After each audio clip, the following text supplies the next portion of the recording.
Welcome to the Doug and Commish Show. I am here finally with Mike Roper from the Desk Jockeys. Mike, I'm glad to have you on the show. It's good to be on, Douglas. Doing our end of the year review and just trying to get everything evaluated through what you thought was your season. So, Mike, what did you feel? How did you feel about your season?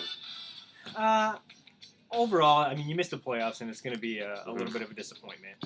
I felt like I had a few rough breaks, some games that I could have won, and just happened to get outscored, and that really was the difference in making the playoffs or not. Okay. Now, Mike, when you came down right to the last couple of games, and we kind of thought like, man, maybe he'll be able to pull it off. Just weren't able to. But what would you think is your biggest win this season? Biggest win, I think. Every game toward the end was a must win, and I think to knock off trash. Yeah. With him being at the top of the league, just a couple losses, I think that was a pretty big win. Now, Mike, that's becoming a tradition in the Desk Jockeys organization where you're able to beat trash. I want to know how you do it because I can't. I can't reveal my secrets. It's I don't know what it is. He just happens to put up some pretty poor numbers when we play. I mean, Chris Johnson will go for 5 or 10 instead of the 50 or 60 he normally gets, and I've just been fortunate that way. We're all kind of envious of you being able to do that. But what would you say was your worst loss this season? Probably my worst loss.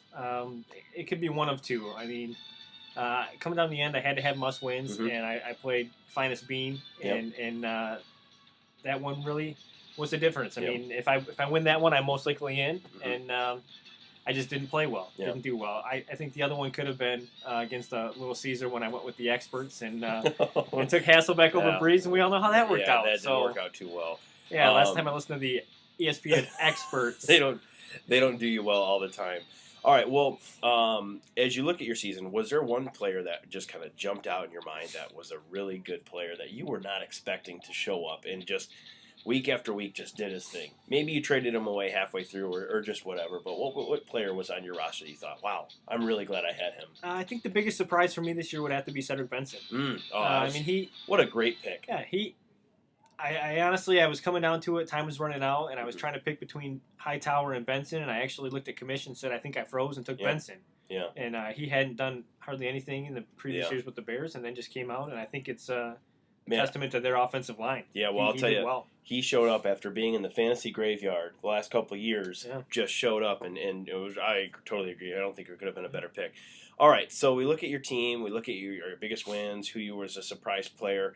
What player do you see yourself keeping?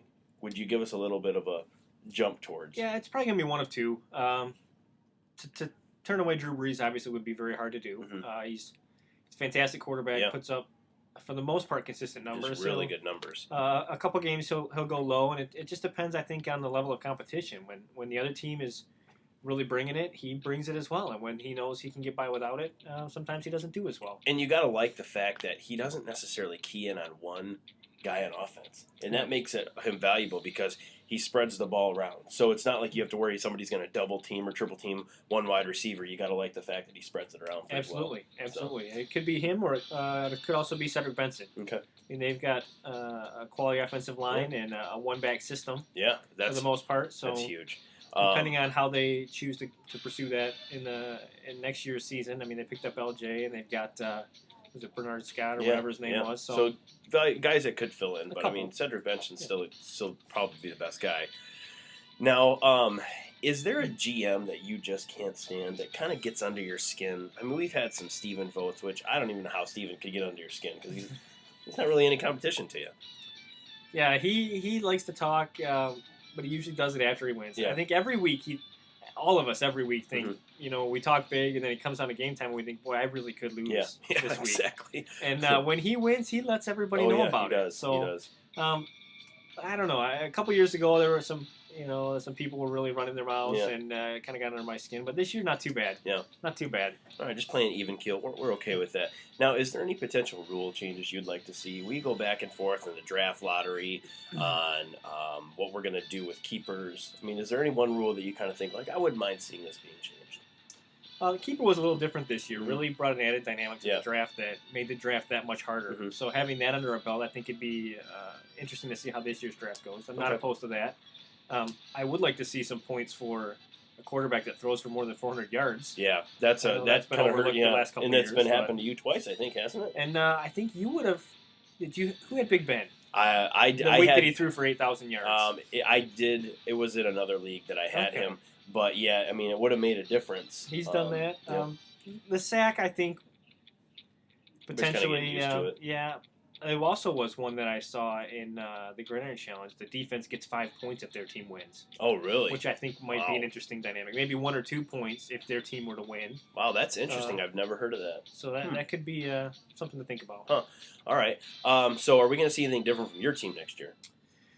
Oh, I hope so. I hope we make the playoffs. I hope it's not more mediocrity. Yeah. We'd like to put it together week in and week out and get in there and see what can happen. Yeah. All right. Well, Mike, again, we're really appreciative of you taking time out of your busy desk jockey schedule.